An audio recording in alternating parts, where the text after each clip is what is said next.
కాసేపట్లో గుంటూరు పర్యటనకు బయలుదేరనున్నారు వైసీపీ అధినేత జగన్. ఉదయం 10 గంటలకు గుంటూరు మిర్చి యార్డుకు చేరుకోనున్నారు. గంట ముందే జగన్ బయలుదేరుతున్నారు. ఎన్నికలు కూడా ఉండడంతో జగన్ పర్యటనకు అనుమతి లేదంటున్నారు మిర్చి యార్డు అధికారులు. సభలు సమావేశాలు ఉండవని, రైతులతో జగన్ మాట్లాడతారని, వారి సమస్యలు తెలుసుకుంటారని చెబుతున్నారు వైసీపీ నేతలు. జగన్ గుంటూరు పర్యటనపై ఉత్కంఠ నెలకొంది. ఎన్నికల కమిషన్ అనుమతి తీసుకుని గుంటూరు రావాలంటున్నారు పోలీసులు. మధ్యలోనే ఆయన అడ్డుకునే అవకాశాలున్నాయని తెలుస్తోంది.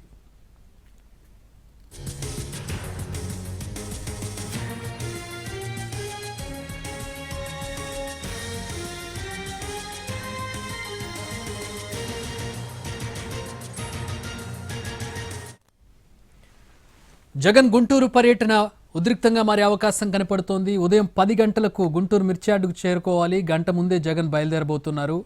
ఎన్నికల కోడ్ ఉండడంతో జగన్ పర్యటనకు అనుమతి లేదంటున్నారు మిర్చి యార్డు అధికారులు. సభ సమావేశం ఉండదని, రైతులతో జగన్ మాట్లాడతారని, వారి సమస్యలు తెలుసుకుంటారని చెబుతున్నారు వైసీపీ నేతలు. జగన్ గుంటూరు పర్యటనపై ప్రస్తుతం ఉత్కంఠ నెలకొంది. ఎన్నికల కమిషన్ అనుమతి తీసుకుని గుంటూరు రావాలంటున్నారు పోలీసులు. మధ్యలోనే ఆయన అడ్డుకునే అవకాశాలున్నాయని తెలుస్తోంది.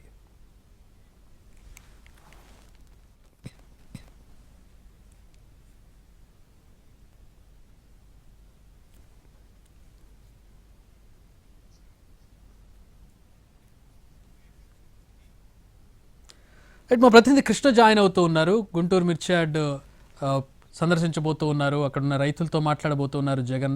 అయితే ఇది ఉత్కంఠకు దారితీసే అవకాశం కనపడుతుంది. ఏంటి షెడ్యూల్ ఏంటి, పోలీసులు ఎట్లాంటి చర్యలు తీసుకోబోతున్నారు? మా ప్రతినిధి కృష్ణ నాయుడు తెలుసుకుందాం. కృష్ణ, ఏంటి ఇది కొంచెం సందిగ్ధంగా ఉన్నట్టుగా కనపడుతోంది. ఇక్కడేమో పర్మిషన్ లేదంటున్నారు, అక్కడేమో మాకు పర్మిషన్ ఉంది అని చెప్పి వైసీపీ వాళ్ళు చెప్తున్నారు. మధ్యలో అడ్డుకుంటారని తెలుస్తోంది.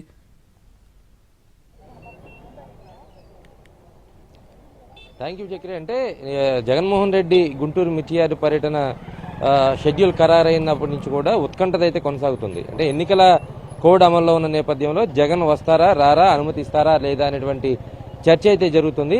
అయితే ఇప్పటి వరకు ఎన్నికల కమిషన్ కానీ, అదేవిధంగా గుంటూరుకు సంబంధించినటువంటి యంత్రాంగానికి కానీ వైసీపీ నుంచి ఎలాంటి అనుమతి కోరేటువంటి ప్రయత్నం చేయలేదు. ఎందుకంటే ఇది పూర్తిగా రాజకీయాలకి దూరంగా ఉన్నటువంటి పర్యటన. కేవలం మిర్చి యార్డులో ఉన్నటువంటి రైతుల్ని, ఏదైతే మిర్చి ధరలకు సంబంధించి పతనం జరిగిందో ఆ మిర్చి ధరలకు సంబంధించినటువంటి పతనం ఎందుకు జరిగింది, అదేవిధంగా రైతులు ఏ విధంగా బాధపడుతున్నారనే విషయాన్ని తెలుసుకోవడానికి మాత్రమే వస్తున్నాము.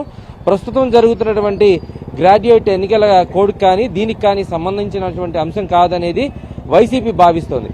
కానీ ఎన్నికల కోడ్ ఏదైనప్పటికీ కూడా ఖచ్చితంగా అనుమతి తీసుకొని రావాలి అనేది పోలీస్ శాఖ చెబుతుంది. అదేవిధంగా ఎన్నికల కమిషన్ కూడా ఎలాంటి రాజకీయ పర్యటనలు ఉండకూడదనేటువంటి విషయాన్ని స్పష్టం చేసినటువంటి పరిస్థితి. అయితే కేవలం రైతులను పరామర్శిస్తామని జగన్మోహన్ రెడ్డి చెప్తున్న నేపథ్యంలో ఖచ్చితంగా ఈ ప్రాంతానికి వస్తారు, గుంటూరు వస్తారు అనేటువంటి చర్చ అయితే జరుగుతుంది. కానీ జగన్మోహన్ రెడ్డి బయటకు వచ్చే లోపే హౌస్ అరెస్ట్ చేస్తారా, లేదంటే బయటకు వచ్చిన తర్వాత ఈ ప్రాంతానికి వెళ్ళకూడదు, రాజకీయ సభలు పెట్టకూడదు, లేదా రైతులను రెచ్చగొట్టే విధంగా కామెంట్లు చేయకూడదు అనేటువంటి విషయాన్ని పోలీసులు నోటీసుల ద్వారా ఇస్తారనేటువంటి ఉత్కంఠత అయితే కొనసాగుతుంది.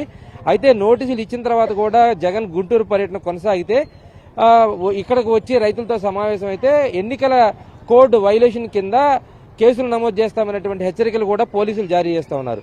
ఎందుకంటే ఇప్పటికే 144 సెక్షన్ అమల్లో ఉంటుంది, 30 యాక్ట్ అమల్లో ఉంటుంది. నేపథ్యంలో ఎక్కువ మంది గుమిగూడేలా ఏ రాజకీయ పార్టీ ప్రయత్నం చేసినా కేసులు పెడతామనేది చెప్తూ ఉన్నారు.